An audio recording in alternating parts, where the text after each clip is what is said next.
Talyer ang pronta pero bagsakan pala ng mga umano'y nakaw na sasakyan. Yan po ang nabistong modus ng 4 na umano'y carnapper na nasa kote sa Batangas. Kung paano sila natunton, tinutukan ni John Consulta, exclusive.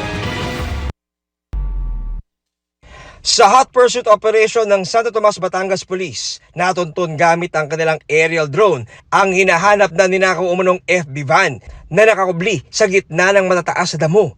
Ayon sa mga pulis, nasa likod ng talyer ng mga suspect ang katayan umano ng mga nakaw na sasakyan. With the use of that drone, in-score natin yung area.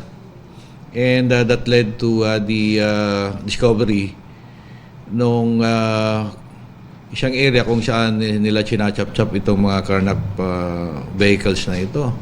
Nang pasukin na ng pulis ang lugar, may nakita pa silang ibang sasakyan.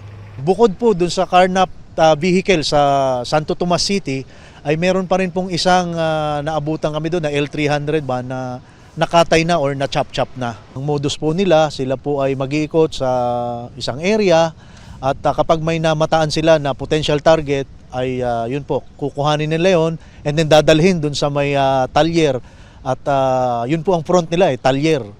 Arestado ang 4 na suspect. Na-enkwesta sila sa reklamong paglabag sa Anti-Carnapping Act. Sinusubukan namin silang kunan ng pahayag. Nagsasagawa na ng follow-up operation ng pulisya sa iba pang posibleng kasabwat ng grupo. Para sa GMA Integrated News, John Consulta, nakatutok 24 oras.